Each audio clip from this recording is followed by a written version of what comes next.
Hey everybody, welcome to Dad's Den of Pop Culture. Going to take a look at we'll say comic book today, although it's going to look a little more substantial than a lot of comic books. And you notice oftentimes with comic books, I'll do the camera looking down and we'll go through a lot of pages. Not going to do that with this one because this is a more grown-up comic, and there are some pages that are probably better not shown on YouTube.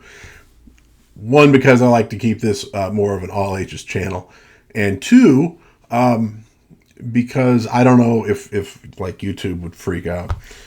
But the subject today is Noir Burlesque by Enrico Marini. And it is pretty damn good. Now, for one thing, you got Marini's art, which is always absolutely top notch. But it also is a pretty darn good story. Now, it does say noir burlesque.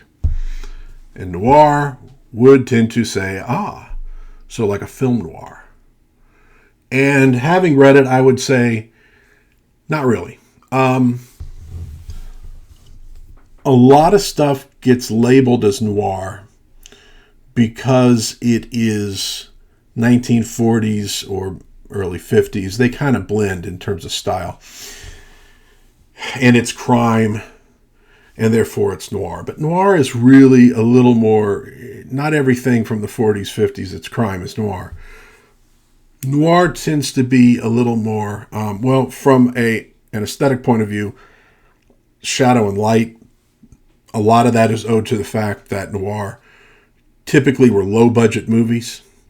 Probably some of the greatest low-budget movies you're ever going to find that would really take advantage of great character actors. But the low-budget aspect is why you often had dark rooms with just a little bit of light. It helped. You didn't need an excellent set.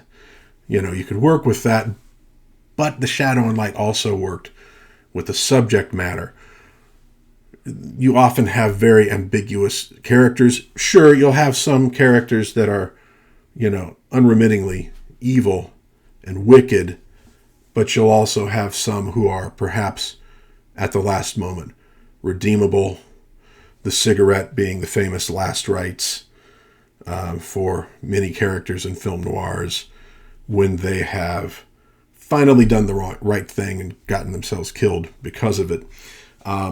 It often involves a relatively normal, innocent person who finds themselves in this very shadowy world, oftentimes because they're tempted that one time. They've lived a generally okay life, good life. They get tempted, sometimes by a woman, sometimes by money. They step into the shadows, and all of a sudden they find themselves in a descent that they can't get out of. And frankly, that's not entirely what you have here with Noir Burlesque. Although our main character, Slick, is not all bad, but he is a gangster, and he's not repentant about being a gangster. So I'm going to show a few pages of art, and we'll kind of get into what the story is about. But I would primarily call this, and we do have a little bit of shadow and light with this image here. And there's our other key character walking down the alley for an appointment. Now, this one does use a frame, which actually is fairly common in noir. Not unknown. You get, for example, a frame in Double Indemnity, and that's where you see sort of the end, what's happened, and then from that point they start telling you the story from the beginning, and by the end you catch up to where you started at the beginning of the film. So we do have a bit of that here. We have a meeting whoops, between our hero and, is she a villain? Is she not? And you see that at the bottom. Ends with a reach for a gun and blam. And that's our frame. So we're going to find out in the story how we get there. But I would mostly refer to this as being a gangster story. I think it has a lot in common with the Italian Giallo films in terms of sex, in terms of violence.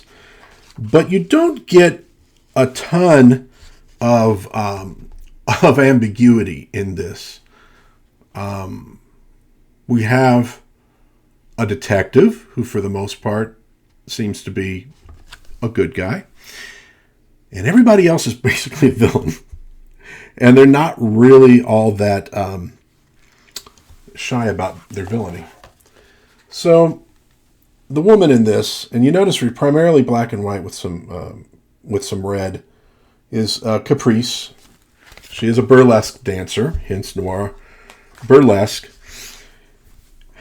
And so after that frame, we get to see our hero, Slick, committing a crime, and the getaway driver sort of freaks and runs away. He manages to escape. He goes to the person who hired him.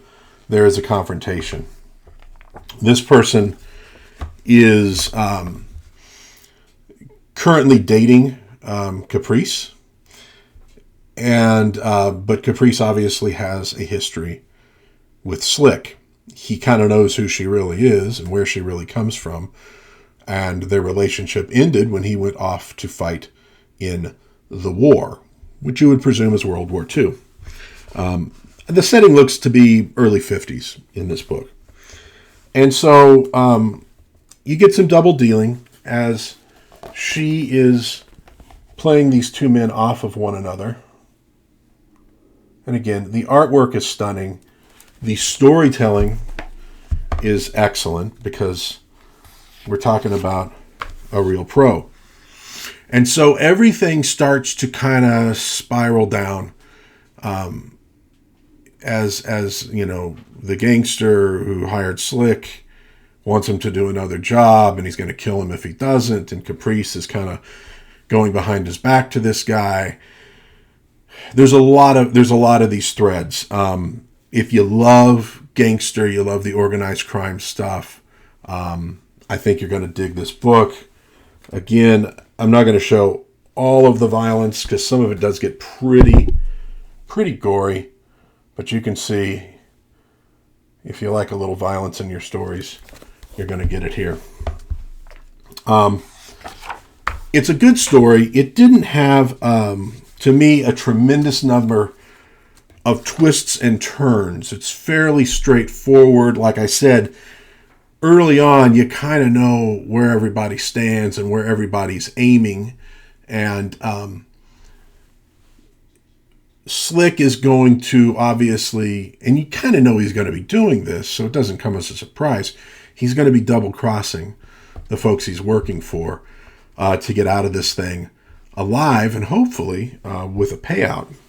And so, you know, there's maybe a little bit of a sort of Miller's Crossing aspect in that regard.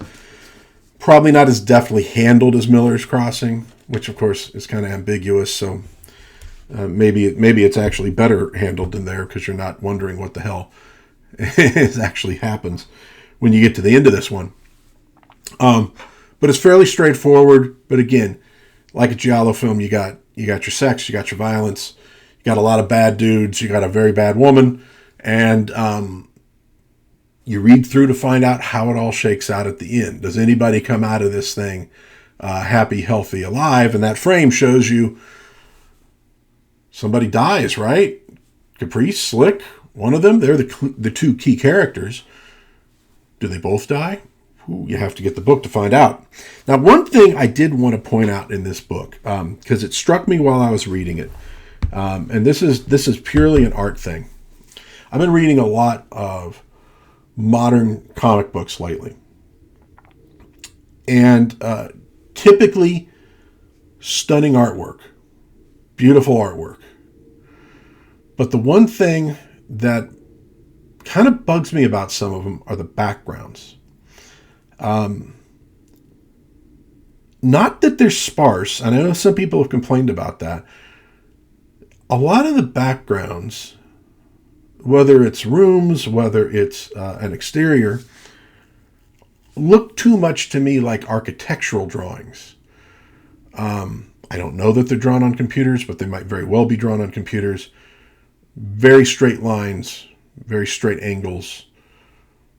There's no character to the backgrounds. And if you get into old comic art, you'll find quite a bit of that. Even in, Bronze Age comics, there's a lot of character to those backgrounds. But also, they're not overly detailed. And some of the new ones are overly detailed.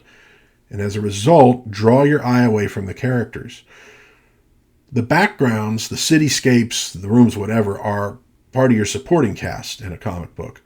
They need to help advance the story, maybe by showing you who characters are, but maybe just by giving you the feel, something, undefinable, but a feel to the comic book, the time, the place, what's going on, the vibe of the comic oftentimes shows in those. And when I was reading through this, I'm going to show you one image. Now, this one doesn't have the key characters in it, but I wanted to show it because I'm like going, now that's a background. Now look at that image. Feels like an old photograph, probably drawn off of an old photograph. But you notice that it's not, all straight, perfect lines. I mean, it's straight enough, but look at the character in this image. And something I'd love to see a lot of more modern comic artists work on, because usually, the figure work is amazing, good action, etc. But the backgrounds just oftentimes they're lacking to me. And I'd like to see more from them. Maybe a little more freehand with them. Give them some character. The buildings don't have to look like real buildings exactly in a photograph. It's okay for them to look a little more than real, or even less than real, if you get my drift. Think about how, it's a funny thing, but the Smurfs. You look at the Smurf houses, right? They don't necessarily look like they could be real. There may be the roundness of them or what have you. Or you look at when the Smurfs would interact with humans, the way the medieval buildings are drawn. Sometimes they almost look like piles of bricks. But it lends them a lot of character. And I think you could do that with modern comic books as well. Definitely something you do not want to skimp on. Exactly. So not too detailed, not too straight, straight edges, perfect angles, everything, don't make it look like a blueprint or something from an architect. Let the buildings be characters. Let the room be a character along with the characters. And so I'll leave with one more image, and this is where things are starting to get intense. And Slick is starting to go, I don't know that Caprice is on my side here. But again, beautiful art. Beautiful art. And if you've ever looked at Marini, you know this, and that's not going to come as a surprise to you. But in case you're wondering, has he lost it? No, he hasn't lost it. Beautiful art. And it's a good, solid story. Obviously, originally published in French, translated into English by, what is that? Oops. By Dan Christensen. And you actually do get a little, now this is obviously set in America, you get a little bit of the problem sometimes with translation. Some of the characters, you can tell that English isn't their first language, or this wasn't written in English. Not that things don't make sense, but the slang's not quite right. The cadence isn't quite right. I'm sure when Americans try to write for the English or for Europeans, it's the same thing. In fact, I watch a lot of British TV, especially from the 60s, 70s, 80s. And it always strikes me when they'll have an American character using Britishisms, and they always sound wrong. We were just watching a Red Dwarf, where the captain, who seems to at least to be an American in terms of how he speaks, is referring to chalk ice. We don't say chalk ice in America. You ask somebody for chalk ice in America, they don't know what you're talking about. Call it chocolate ice cream. Call it chocolate ice cream. You get that where you go, clearly not written by an American. That's not how an American would speak. But maybe if you're doing it for a British audience, that doesn't matter because you want the British audience to understand it. Although I'm sure they could puzzle out chocolate ice cream versus a chalk ice, but whatever. And you get that a little bit here where, there's a few bits of dialogue that kind of go, it doesn't quite sound right to the ear, but not so much that it takes you out of the story. It's a good, solid gangster story. Sex, violence, crime, all that wonderful, awful stuff that you would expect. It's a solid Giallo film. It's not really a noir film, but it also doesn't really matter. Noir Burlesque, Enrico Marini, published in 2023. So this is out there. It's new. It's an English translation. I got this one on Amazon, and I'm happy I did. If you're into gangster stuff, I would definitely suggest it. It's definitely worth taking a look. And I will also say, look, if when I say sex and violence, I mean sex and violence. Okay. I wouldn't say it's not XXX rated.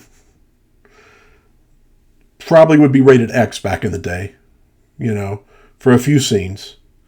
So if that bothers you, you don't want to get it. I would definitely not suggest this for children.